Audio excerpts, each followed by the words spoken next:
나는 아무것도 없어. 없어? 뭐가? 그러니까 그녀는 작게 호흡하고 나서 계속 말했다. 어릴 적 기억, 어떤 집에서 살았는지, 주변에 어떤 사람들이 살았는지 전혀 기억이 안 나. 그 기억을 되찾기 위해 이곳에 가고 싶은 거야. 어렸을 때의 기억은 초등학교 이후의 일들만 있어. 특히 입학식 같은 거 말이지. 어머니 손에 이끌려 초등학교 교문을 지나갔다든가, 담벼락에 벚꽃이 줄지어 서 있었다든가, 눈이 흩날리는 듯이 꽃잎이 떨어지는. 사야카는 먼 곳을 바라보고 머리를 흔들며 말했다. 하지만 그 이전의 일은 기억나지 않아. 완전히 공백 상태야. 그리고 호소하듯 이쪽을 본다. 나는 팔짱을 끼고 있던 것을 풀고 몸을 조금 내밀었다. 이 상황이 잘 이해되지 않았다. 입가에 살짝 미소를 지었다. 그래서 그게 어쨌다는 거야. 옛날 일을 잊고 사는 사람은 많아. 그리고 그런 것에 아무도 신경 안 써. 그건 시간이 지나면서 서서히 잊혀졌기 때문이야. 나도 그랬다면 신경 쓰지 않았을 거야. 넌 그게 아니란 말이야? 응. 초등학생 때 이미 그런 생각을 하고 있었어. 난 왜 어릴 때의 추억이 전혀 없을까? 어른이 돼서 초등학생 이전의 일이 기억나지 않는 건 당연할지 모르지만 초등학생 때 그런 건 이상하다고 생각하지 않아? 그건 뭐 그럴 수도 있지. 너무 이상해서 아버지에게 물어본 적도 있는 걸. 어째서 난 유치원 때의 일을 전혀 기억하지 못하는지. 아버지는 어렸을 때 일이기 때문이라고 말했지만 난 납득할 수 없었어. 주변 친구들 중에 그런 애는 하나도 없었거든. 이걸 생각하면 정말 기분이 안 좋아. 간단히 단정지어 말하려고 해도 어떻게 말해야 될지 모르겠어. 이유 없이 외롭고 무서워져. 사야카는 두 손으로 가슴을 누르고 깊은 숨을 쉬었다. 정말 아무것도 기억 안 나? 나는 물었다. 전혀. 그녀는 자책하듯이 말했다. 완전 백지. 네가 아까 말했던 기억의 조각 같은 것조차 없어. 하지만 너도 앨범 정도는 갖고 있지 않아? 거기에 네 어릴 적 기록이 있잖아. 예를 들어 백일잔치나 돌잔치, 유치원 입학식이라든지 말이야. 그런 거 보면 뭔가 생각나지 않아? 부모님은 날 위해서 사진을 정말 많이 찍어줬지. 그래서 앨범이 2권이나 있어. 근데 진짜 어렸을 때 거는 하나도 없어. 앨범의 첫 페이지가 초등학교 입학식에서 찍은 사진이야. 그럴 수가. 정말이야. 믿을 수 없다면 보여줄 수도 있어. 집에 있으니까. 부모님이 초등학교 이전의 일에 대해서 얘기한 적 없어? 그건... 사약가는 얼굴을 약간 기울였다. 없진 않지만 첫 명절이라든가 설날 같은 거 말이야. 기억나는 건 내가 5살쯤 미아가 될 뻔했다는 얘기였나? 아버지도 어머니도 얼굴이 사색이 되어 찾아다녔대. 근데 난 창고에서 잠들어 있었다고 했어. 그 말을 듣고는 아무것도 생각나지 않았어?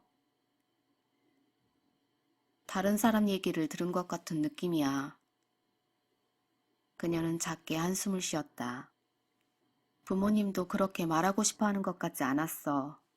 이런 일도 있었다라는 정도로밖에. 이런 일도 있었다. 사약가가 어린 시절의 기억을 전혀 못하는 것도 이상하지만 그녀의 부모가 그 무렵의 기록을 남기지 않은 것도 의아했다. 보통 부모라면 아이가 태어난 후 3년 정도는 아까울 정도로 필름을 사용하는 편이다. 일부러 카메라를 사는 부모도 적지 않다. 하지만 옛날에 한 번도 그런 말 한 적 없잖아. 널 만났을 땐 이미 그런 상황에 익숙해져 있었어. 포기했다고 해야 할까? 하지만 난 어린 시절을 하나도 기억하지 못한다는 생각은 늘 하고 있었어. 너랑 데이트할 때도 그걸 잊은 적이 없어. 나는 한숨을 쉬었다. 테이블 위에서 두 손의 깍지를 꼈다 떼었다를 반복했다. 나는 그녀의 말에 공감하기 어려웠다. 혹시 너 어떤 사건으로 너의 어린 시절의 기억이 누락됐다고 생각하는 거야? 자신의 생각을 정리하면서 물었다. 그녀가 고개를 끄덕였다. 그것을 보고 나는 계속 말했다. 그리고 그 기억을 되찾을 수 있는 힌트가 이 장소에 있을지도 모른다고 기대하고 있구나. 탁자 위의 지도를 가리켰다. 나치 이거. 뭐가? 이 열쇠 말이야. 그녀는 그녀가 가지고 온 노쇠 열쇠를 집어들었다. 이 사자 열쇠 본 적이 있어. 근데 초등학생 이후는 아니고 그 전인 것 같아. 이 열쇠가 뭔지를 알아내면 분명 내 기억도 돌아올 거야. 나는 다시 팔짱을 끼고 라운지 소파에 몸을 기댔다. 무의식 중에 낮은 신음소리를 냈다. 그 느낌이 어떤 건지 잘 모르겠지만 그게 그렇게 중요한 일인 건가? 뭐 그걸 계속 고민하고 있었다는 건 알겠지만 지금 그런 거에 익숙해진 거 아니야? 그럼 된 거 아니야? 어렸을 적 추억은 나도 그렇지만 하찮은 거야. 추억이 있든 없든 앞으로의 인생에 그렇게 큰 영향이 있을 것 같진 않은데. 사약가는 한번 눈을 지그시 감았다가 다시 천천히 떴다. 짜증을 내려고 한 것인지도 모른다. 그녀는 말했다. 지금의 나에게는 그게 필요해. 무슨 말이야? 최근에야 깨달았어. 나에게 소중한 무언가가 부족하다는 걸. 그 이유를 생각해보니 어린 날의 추억이 없다는 것을 알게 된 거야. 뭐가 부족하다는 거야? 부족해. 그녀는 골똘히 생각하듯 말했다. 난 알아. 그건 나밖에 몰라. 나는 결함이 있는 인간이야. 예상치 못했던 말이 그녀의 입에서 나오는 것을 듣고 나는 당황했다. 무슨 일이 있었던 거야? 초조하게 물었다. 왜 그런 생각을 하는 거야? 그녀는 고개를 흔들었다. 지금 여기선 말하고 싶지 않아. 그럼 어디서 얘기할 수 있는데? 아마 여기에 가면. 그렇게 말한 후 그녀는 가지고 왔던 지도에 손을 얹었다.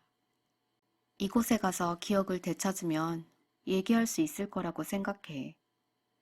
그리고 너도 내 말을 이해해 줄 것 같아. 그래서 같이 가주길 바라는 거야. 나는 머리를 긁적였다. 전혀 종잡을 수 없는 얘기뿐이네. 미안해. 나도 이게 이상한 말인 거 알아. 근데 지금은 이렇게 말할 수밖에 없어. 사약가는 고개를 숙였다.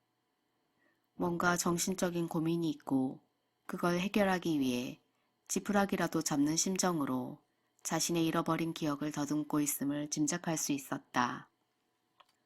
도와주고는 싶었다. 그러나 그 고민의 정체를 모른 채 섣불리 관여할 수는 없었다. 내가 같이 갈 수는 없을 것 같아. 나는 말했다. 내가 적합한 사람이라고는 생각되지 않아. 더 나은 사람이 있을 거야. 이렇게까지 부탁하는데 안 되는 거야? 지금까지 다 얘기했는데? 완전히 다 털어놓지는 않은 것 같은데. 도대체 무슨 일이 있었고 네가 뭘 그렇게 고민하고 있는지 난 전혀 모르겠으니까 말이야.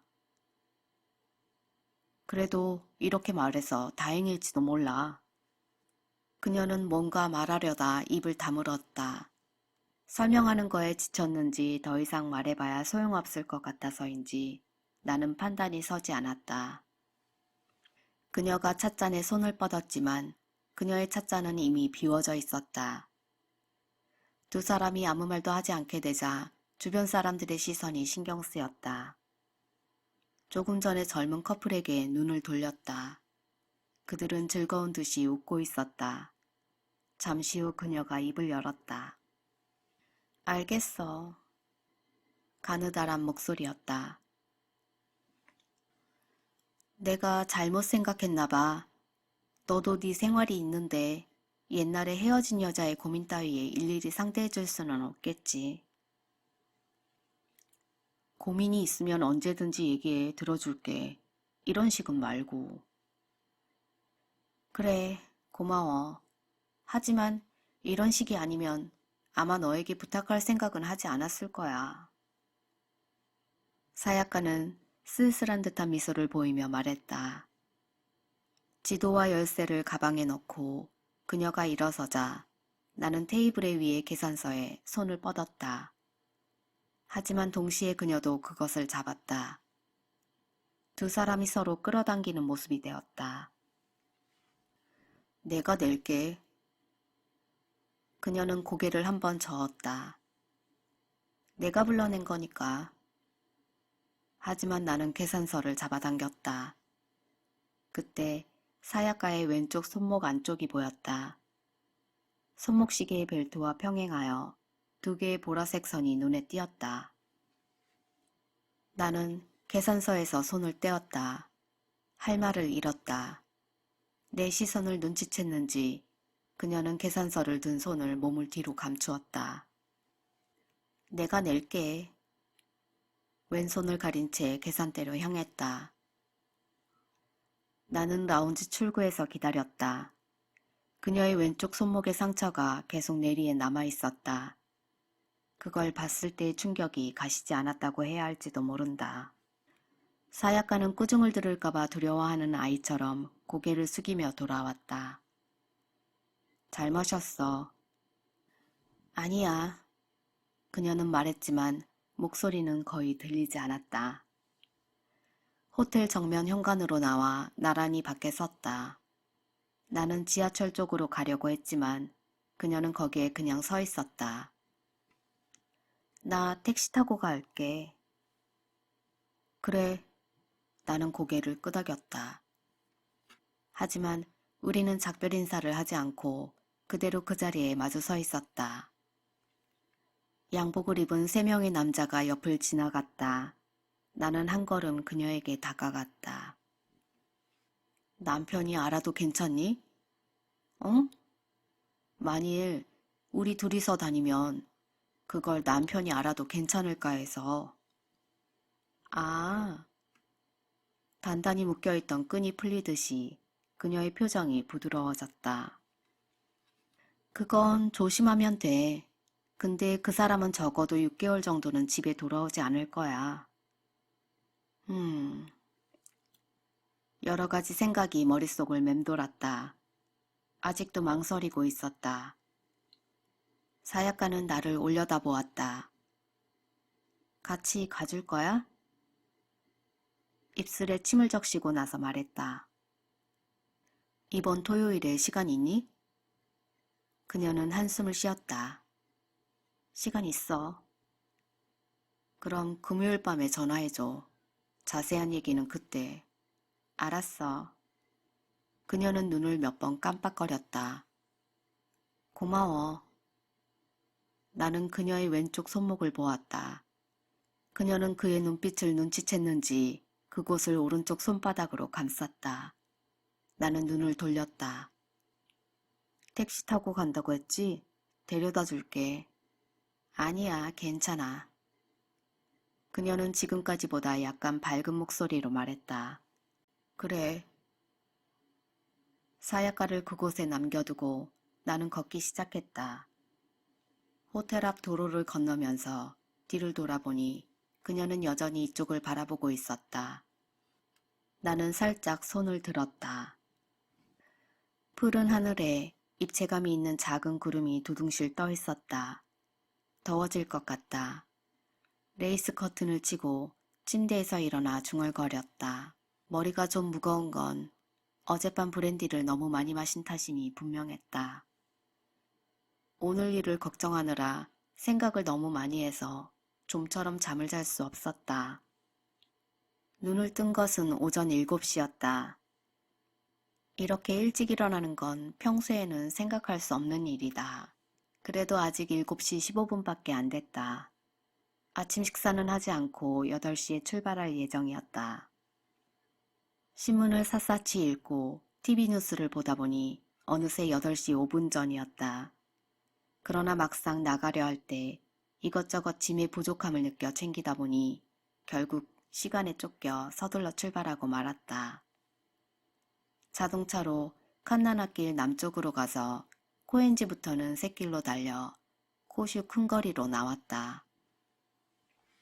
거기서부터는 오로지 서쪽을 향해 달린다. 토요일 이런 날씨에는 외출하려고 하는 사람이 많은 것 같다. 휴일에만 이용하는 듯한 사람들의 자동차가 앞뒤로 몹시 붐비고 있었다. 카나치 거리를 지나 몇 분 더 달리자 왼쪽에 로얄 호스트 간판이 보였다. 차를 주차장에 세우고 가게 안으로 들어갔다. 창가 자리에 사약가가 있었다. 많이 기다렸어? 그녀 앞에 찻잔이 비어있는 것을 보고 나는 물었다. 사약가가 고개를 흔들었다. 내가 너무 일찍 도착했어. 더 막힐 거라고 생각해서.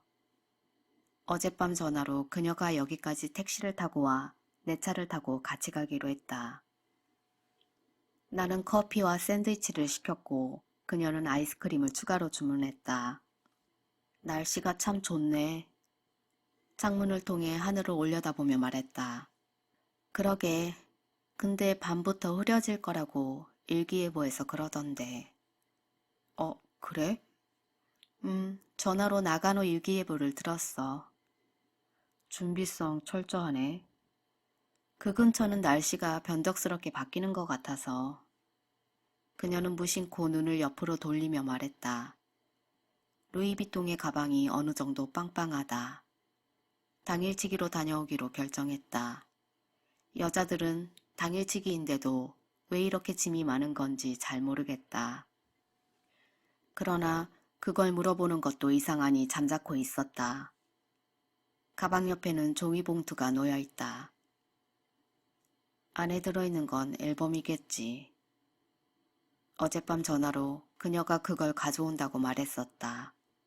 종업원이 와서 테이블 위에 주문한 음식을 놓고 갔다. 사약가가 납작한 스푼으로 아이스크림을 먹는 걸 때때로 힐끔힐끔 보면서 샌드위치를 커피에 적셨다.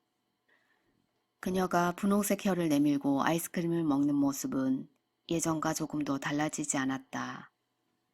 힐끗 그녀의 왼쪽 손목으로 눈을 돌려보았다. 요전과는 다른 손목시계를 찼다. 굵은 가죽끈을 사용한 것이다. 그게 흉터를 숨기기에 쉬울 것이다.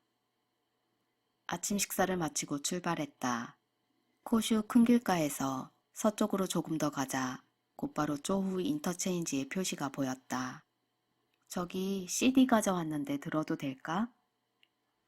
쪼호 자동차 도로를 타고 100km 속도로 어느 정도 안정적으로 운전하게 되자 사약가가 조심스럽게 물었다. 내 차에는 CD 플레이어가 탑재돼 있다. 좋아, 무슨 노래야? 설마 유미는 아니겠지 하면서 나는 물었다. 옛날에 자주 들었었다. 스피커에서 흘러나온 건 퀸의 곡이었다. 다만 보컬이 다르다. 사약가는 조지 마이클이라고 말했다. 또 누구 들어? 본조비인가? 취향이 많이 바뀐 것 같다. 두 사람 사이에 공백 기간이 있었던 걸 실감했다. 길이 많이 막힐 거라고 걱정했지만 다행히 1시간여 만에 스다마에 도착했다. 하지만 톨게이트를 나오는데 조금 시간이 걸렸다. 키요사토로 향하는 차가 많았기 때문이다. 대부분이 남녀 한 쌍이었다. 우리도 옆에서 보면 주말에 1박으로 여행을 온 한 쌍으로 보일 것이다. 사실 학창시절에 한번 키요사토에 머문 적이 있었다. 그림책에 나올 법한 펜션에서 그리 맛있지도 않은 프랑스 요리를 먹은 기억이 있다. 옆에서 사야카가 키득키득 웃었다. 은행나무 가로수 사이에 있는 141호 국도, 일명 키요사토 라인 위를 다른 자동차들 속에서 북쪽 위쪽으로 달리기 시작한 바로 직후였다. 왜 그래? 나는 물었다. 전에 여기 왔을 때가 생각났어. 왜 그 무슨 펜션에서 묵었었잖아. 나도 생각하고 있었다라는 말은 참았다. 그 펜션을 보자마자 너 도망칠 기세였잖아. 이런 러브 호텔 같은 곳은 싫다며. 그러고 보니 그랬다. 한쪽 뺨으로만 웃어 보였다. 결국 포기하고 묵었지만 다음날 키요사토 거리를 거닐며 깜짝 놀랐잖아. 펜션보다 더 요란한 기념품 가게가 쭉 늘어서 있어서. 거긴 참 그래 난처했어. 네가 빨리 돌아가자고 하도 귀찮게 해서 제대로 선물도 못 샀어. 걷는 것만으로도 창피했어. 그건 그래. 우리는 어색하게 소리내며 웃었다. 나는 키요사토에 잠깐 들렸다 가자고 해야 할지 말아야 할지 고민했지만 결국 아무 말도 하지 않았다. 엑셀을 밟는 발에 힘을 주었다. 이윽고 화려한 장식을 한 차집과 인기 탤런트의 이름을 붙인 가게 같은 것이 도로변에 보였다. 그때와 똑같다. 그리고 앞으로도 변함이 없을 것 같다. 주변에 건설 중인 건물들도 같은 분위기를 하고 있었다. 조금 더 가니 왼쪽으로 갈라지는 길이 나타났다. 그곳을 돌면 옛날 우리가 걸었던 키요사토 마을이 있다. 그러나 나는 망설임 없이 차를 직진했다. 아버님은 항상 차로 외출하셨었나? 거의 택시 운전사를 해도 될 정도였지. 그랬구나. 고등학교 때 들었던 기억이 있다. 겨울에 이 근처에 오려면 타이어 체인이 필요했겠네. 그러고 보니 아버지는 항상 타이어 체인을 트렁크에 싣고 다니셨어. 갑자기 폭소리 내릴까봐 그런 막연한 생각으로 말이야. 이곳에 언제든지 올 수 있도록 준비한 거겠지. 맞아. 사야카는 고개를 끄덕였다. 녹색으로 둘러싸인 길이 어느 정도 계속됐지만 코우미 노선의 건널목을 지나자마자 민가가 많아졌다. 초등학생으로 보이는 여러 명의 아이들이 줄을 지어 걷고 있었다. 우미노구치 마을을 지나쳐 10분 정도 달리자 마츠바라 호수 입구라는 표시가 도로 위에 세워져 있었다. 그리고 조금 더 가자 우회전 표시에 마츠바라쿠 호수역이라는 간판이 있었다. 거기에서 차를 우회전했다. 마츠바라쿠 호수역 사무실은 그 자체로만 본다면 창고인지 뭔지 잘 모를 정도로 작은 건물이었다. 입구 위에 마츠바라쿠 호수역이라고 먹물로 쓰여진 나무 간판이 녹이 쓴 못으로 박혀있다. 어두컴컴한 대기실은 내가 학창시절 빌렸던 원룸의 방보다 비좁아 보였고 한쪽 구석에 놓인 책장에는 소년소녀 만화 잡지가 몇 권 놓여 있었다. 벽에는 손으로 쓴 시간표가 붙어 있었고 열차는 1시간 반에 한 대 정도로 운영되고 있다고 적혀 있었다. 막 출발했는지 대합실에도 플랫폼에도 인적이 없었다. 나와 사약과는 사람이 없는 개철구를 지나 홈으로 나왔다. 단 한 개의 철로가 이국적인 분위기를 풍겼다. 저기 지도 좀 보여줄래? 사야카에게 말했다. 그녀는 가방 속에서 전에 보여줬던 그 낡은 종이 조각을 꺼냈다. 지도에는 마츠바라쿠 호수역에서 왼쪽 상단에 있는 검은 동그라미 지점까지 표시되어 있었다. 그 목적지에 가려면 꼬불꼬불한 좁은 길을 지나가야 할 것 같았다. 또 그 길의 도중에는 삼봉마트라든지 비석이라든지 여러 가지를 안내하는 표지판이 있었던 것 같다. 목적지에 제일 가까운 곳에 라이온이라고 적힌 표지판이 나타났다. 이것이 무엇을 나타내고 있는 건지 나는 물론 모르지만 전에 봤던 그 라이온 열쇠와 관계가 있음이 틀림없다고 생각했다. 어쨌든 가보는 수밖에 없네. 혼잣말로 할 생각이었지만 그러네. 사약가가 옆에서 대답했다. 역에서 다시 국도로와 키요사토 쪽으로 돌아가는 길 교차점에서 지도에 표시한 대로 따라 우회전했다. 여기서부터 가파른 오르막길이 많아진다. 곧바로 이나고유와 마츠바라코로 나뉘는 교차점이 있었다. 마츠바라코 쪽으로 꺾었다. 조금 지나자 오른쪽에 작은 호수가 보였다. 무료 주차장과 숙박업소가 드문드문 있었지만 주말인데도 불구하고 별로 붐비지는 않은 듯했다. 가면 갈수록 민가가 적어지면서 이윽고 눈앞에 숲이 나타났다.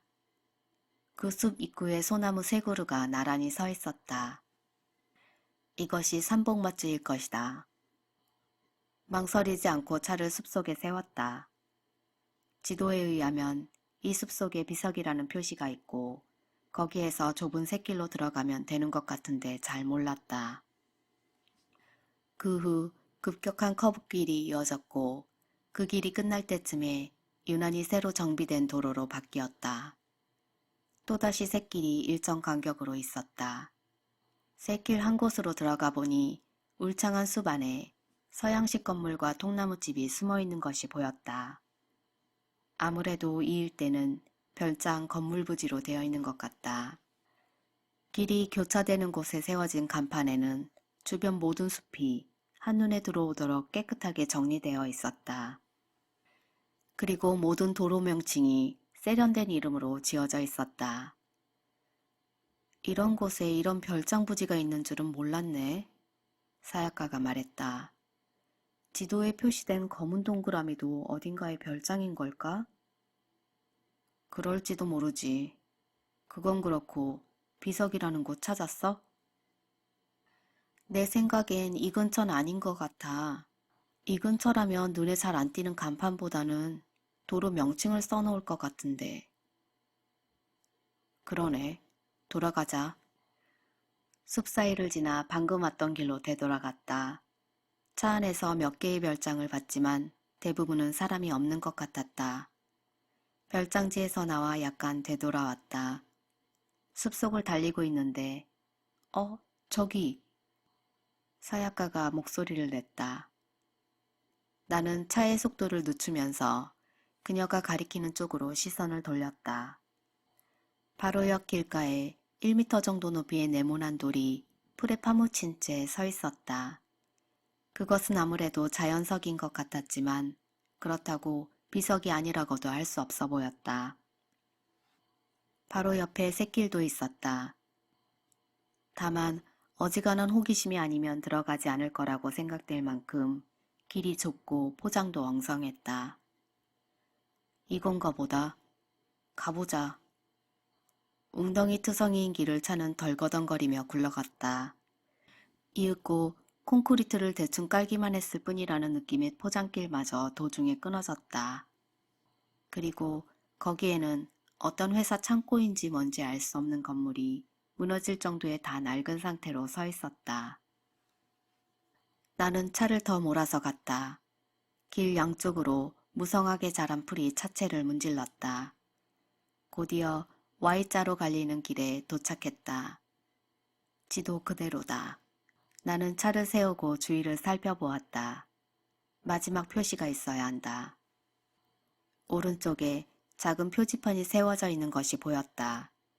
표지판에는 글씨가 적혀 있지 않았고 하얀 페인트로 그림 같은 것이 그려져 있었다.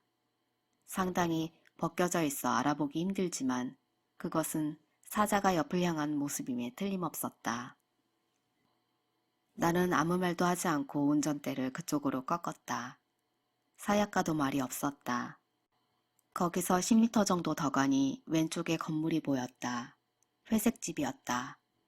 주위가 관목과 풀로 뒤덮여 있어서 가까이 갈 때까지는 2층 위쪽만 보였다. 나는 건물 앞에서 차를 세웠다. 길은 여기서 끝났다. 엔진을 끄고 자동차 앞 유리를 통해 건물을 바라보았다. 회색으로 보였지만 아마도 원래 전체의 색깔은 흰색인 것 같다. 세 가지 색깔의 뾰족한 지붕에 다락방 창문이 2개 있고 그 중간쯤에서 사각기둥 굴뚝이 보였다. 건물 주변에 울타리도 없는데 웬일인지 벽돌로 쌓은 간단한 문만이 있었다. 그리고 그 문에서 포치까지는 콘크리트 포장길로 연결되어 있었다. 차에서 내려 건물로 다가갔다. 1층 창문은 모두 철창문으로 닫혀 있었다. 건물의 왼쪽 끝이 조금 안쪽으로 들어가 있었고 바로 앞은 깊숙한 포치로 되어 있었다. 포치 안쪽 끝에 벽과 같은 색인 회색 문이 있고 그 문 왼쪽 1m 거리 정도에는 문보다 약간 튀어나온 부분이 있었다. 문 위와 옆을 보았지만 문패는 보이지 않았다. 누가 살고 있는 것 같진 않네.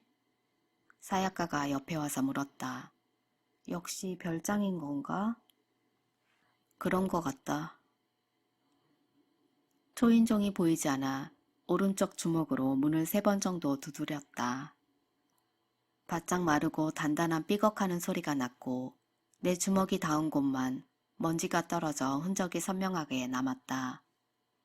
예상대로 아무 반응이 없다. 나는 사약가와 얼굴을 마주보고 어깨를 으쓱했다. 그 열쇠로 열어볼까? 나는 제안했다. 그럴까? 사약가도 동의했다. 그리고 그 노쇠 열쇠를 가방에서 꺼냈다. 나는 그것을 받았다. 문의 왼쪽에 손잡이가 달려있고 그 아래에 열쇠 구멍이 있었다. 나는 열쇠를 쥔 손을 문 쪽으로 가까이 했다. 그런데 거기에 열쇠를 꽂으려다 손을 멈추었다. 아니야, 아닌 것 같다. 나는 말했다. 아니라니? 열쇠 구멍이 달라. 이거 여기 열쇠 아닌 것 같아. 그냥 한번 넣어보려고 했지만 열쇠 구멍에 비해 열쇠가 너무 굵어서 들어가지 않았다. 안 들어가. 아, 이런. 사약가는 당황한 얼굴로 나를 보았다. 여기까지 왔는데 열쇠가 다르다니. 그럼 지도와 열쇠는 아무 상관없는 걸까? 아니, 상관없을 것 같지는 않은데. 우리는 집 주위를 거닐어 보기로 했다. 집 뒤쪽에는 집 근처까지 숲의 나무들이 닿을 듯 자라 있었고 수많은 나뭇가지가 지붕을 덮을 것 같이 뻗어 있었다. 현관 바로 안쪽에는 문 정도 크기의 금속 판자가 달려있는 것을 발견했다. 한쪽 끝에 경첩이 달려 있어서 역시 열 수 있게 되어 있는 것 같다. 창고인가? 바로 옆에 있던 사약가가 말했다. 그렇겠지? 근데 어떻게 열지? 손잡이는 없었지만 손바닥만한 크기의 노쇠판이 손잡이가 달려야 할 바로 그 위치에 붙어 있었다. 게다가 그 판은 입구 쪽의 표지판과 마찬가지로 옆으로 향한 사자 모양에 새겨져 있었다. 이건 뭐지? 나보다 먼저 사약가가 그 노쇠판에 손을 뻗었다. 표면을 문지르듯 손을 움직이자 그게 약간 옆으로 움직였다. 그녀가 작게 외쳤다. 그녀 대신 내가 노쇠판을 옆으로 밀기 위해 힘을 줬다. 한동안 아무도 손을 대지 않은 탓인지 상당히 뻑뻑했지만 삐걱거리면서도 노쇠판은 밀렸다. 그리고 거기에 열쇠 구멍이 보였다. 우리는 다시 얼굴을 마주 보았다.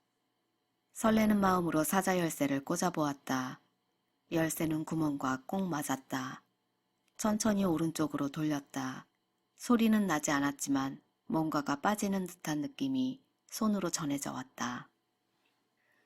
그대로 열쇠를 당겨봤지만 열쇠는 구멍에서 빠지지 않고 문이 삐걱 소리를 내며 열렸다. 문 너머로 나타난 것은 지하로 내려가는 계단이었다. 계단 안쪽은 캄캄해서 아무것도 보이지 않았다. 지하실이구나. 나는 중얼거렸다. 사약가는 열쇠를 반대 방향으로 돌려 열쇠 구멍에서 뺐다. 그리고 열쇠를 바라보며 말했다. 아빤 왜 현관문 열쇠가 아니라 지하실문 열쇠를 가지고 계셨을까? 그걸 이제부터 알아봐야겠지. 내가 말하자 그녀는 살짝 가슴을 들썩이며 숨을 내쉬었다. 그래, 그럼 들어가 볼까? 이렇게 마음대로 들어가도 괜찮을까? 나는 익살맞은 표정을 지었다. 누구한테 허락받아? 그녀는 그렇다는 듯 살짝 고개를 끄덕였다. 들어가자. 잠깐만. 사약가는 내 오른팔을 잡고 고개를 숙이고 눈을 감았다. 호흡을 가다듬어 마음의 준비를 하는 것 같았다. 미안, 왠지 좀 무서워서. 일단 내가 먼저 들어가서 안의 상태를 보고 올까? 아니. 그녀는 고개를 흔들었다. 나도 같이 갈게. 내 문제니까 답을 원하는 것도 나인걸? 그래. 차에서 손전등을 가져와 지하로 통하는 계단에 발을 디뎠다. 차가운 공기가 바닥에 깔려 있었던 탓인지 발밑부터 싸늘해진다. 먼지와 곰팡이 냄새가 희미하게 난다. 계단을 내려가자 작은 공간이 있고 그 옆에 L자형 손잡이가 달린 철문이 있었다. 손전등으로 비추며 손잡이를 돌렸다. 쇠붙이들이 분리되는 느낌이 나서 철문을 그대로 밀어보니 안쪽으로 열렸다. 그곳은 콘크리트 벽으로 둘러싸인 네모난 방이었다. 넓이는 몇 평 안 된다. 천장에 거미줄이 붙어 있고 벽에는 곰팡이로 거무스름했다. 바닥에는 목재와 벽돌 등이 아무렇게나 방치되어 있다. 이 집을 지을 때에 남은 것들일 것이다. 20리터의 두 개의 등유 탱크가 나란히 놓여 있어서 한번 들어봤다. 전등을 켜려고 했지만 벽 어디에도 스위치가 보이지 않았다. 천장에 알전구 한 개도 설치돼 있지 않은 것이다. 전구를 끼울 삽입구조차 없었다. 여기 올 때는 손전등을 쓰나? 나는 말했다. 사약가는 고개를 갸웃거릴 뿐이었다. 방 안쪽에 작은 방이 하나 더 있고 알루미늄 재질의 미닫이 문이 있었다. 그 문을 열자 올라가는 계단이 나왔다. 실내에서는 이 계단을 이용해 지하실로 내려오는 것 같다. 한동안 아무도 쓰지 않아 계단에 수북히 먼지가 쌓여 있다. 실례합니다. 계십니까? 위에다 대고 불러봤다. 내 목소리는 계단 위 공간에서 조금 울린 듯하다. 하지만 대답은 없었다. 역시 아무도 없는 것 같아. 올라가 보자. 계단에 카펫이 깔린 걸 보면 여기에서 신발을 벗어야 할 것 같지만 나는 개의치 않고 신발을 신은 채 올라갔다. 신발 신어도 되나? 사약가가 걱정스럽게 물었다. 걱정되면 벗어도 돼. 근데 양말이 새까매질 텐데. 조금 망설이는 듯 싶더니 결국 그녀도 운동화를 신은 채 나를 따라왔다. 올라간 곳은 벽으로 둘러싸인 짧은 복도가 있었다. 복도 막다른 곳 바로 앞 옆에 나무로 된 문이 있었다. 벽면에는 다시 알루미늄 재질의 창문이 달려 있었다. 햇빛이 차단된 건 바깥쪽 철제문 때문일 것이다. 계단은 다시 2층으로 연결되어 있었다. 나는 창문을 열고 문도 밖으로 밀어서 열었다. 햇빛은 들지 않았지만 그래도 많이 밝아졌다. 짙은 녹색을 바탕으로 한 천으로 된 벽지에 작은 꽃 모양까지 자세히 잘 보였다. 창문 반대쪽 벽에는 둥근 액자 속에 과일 그림이 걸려 있다. 우선 막다른 곳의 문고리를 잡고 천천히 당겼다. 이곳에도 거미줄이 축 늘어져 있어 나를 섬뜩하게 만들었다. 잠시 물러섰다가 눈을 돌려보니 어두컴컴한 좁은 방 한가운데 하얀 양변기가 놓여 있었다. 나는 사약가를 돌아보며 쓴웃음을 지었다.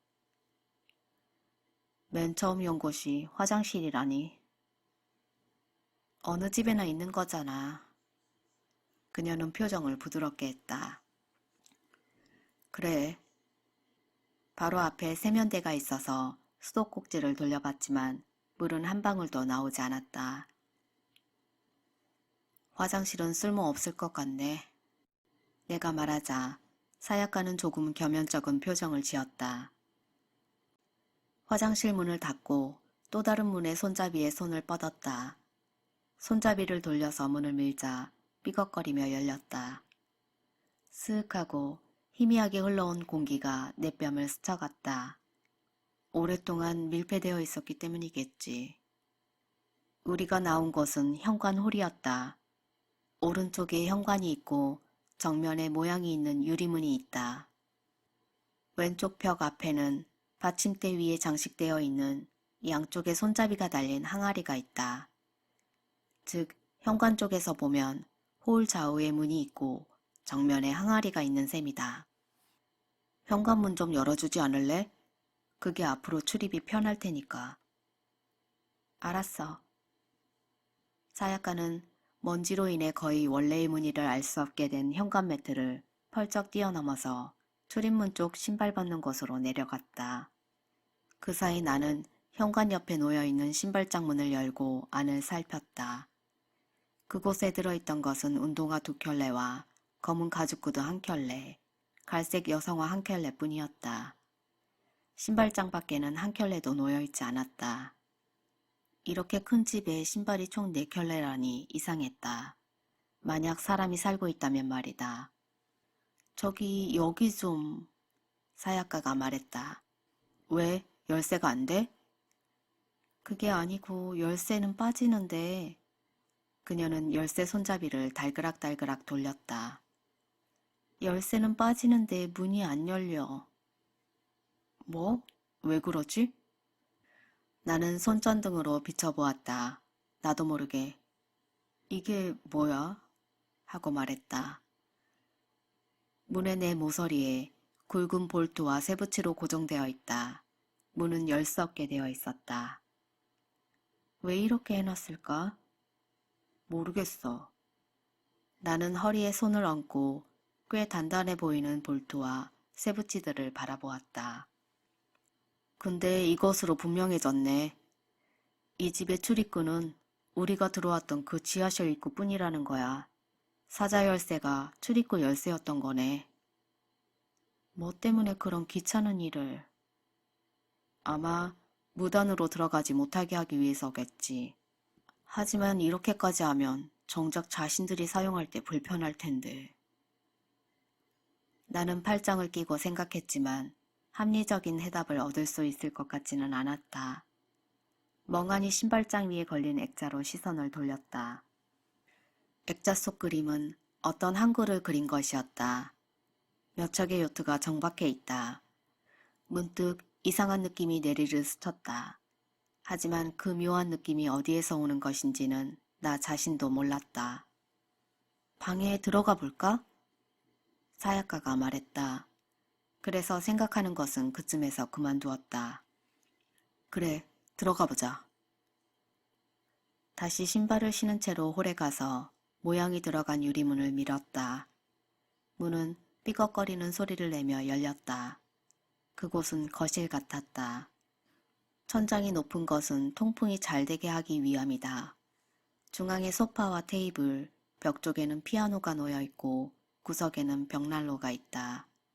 아마도 지붕 굴뚝과 연결됐을 것이다.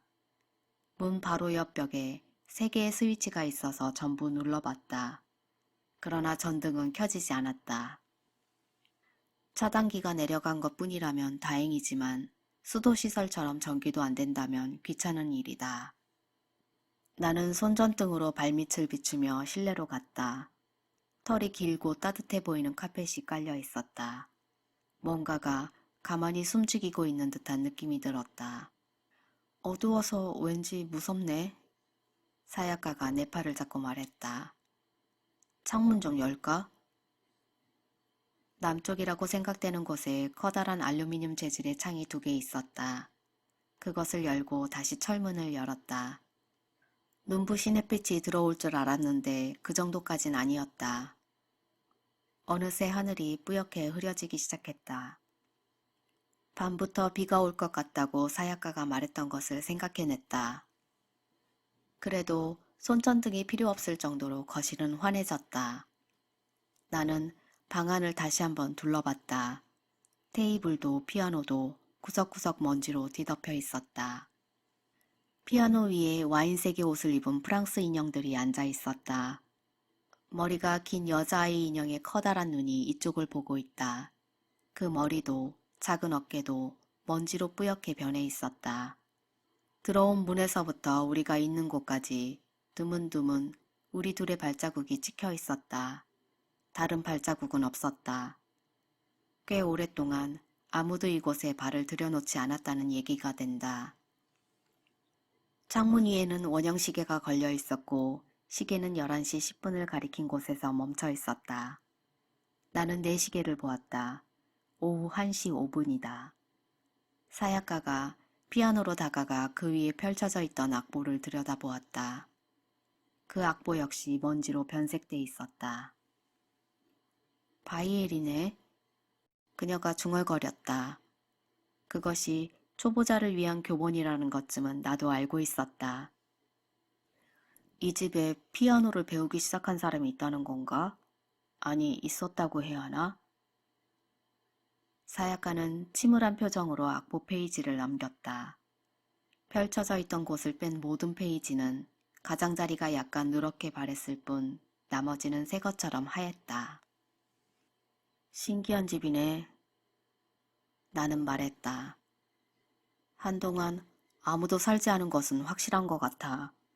근데 별장 같진 않은데. 사약가는 대답도 없이 계속 악보를 바라보고 있었다.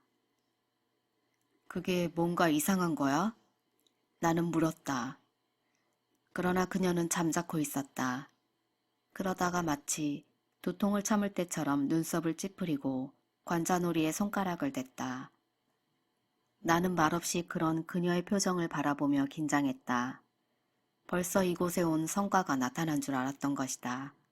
그러나 이윽고 그녀는 손을 내렸다. 온몸에 힘이 쭉 빠진 것을 알 수 있었다. 사약가, 미안해.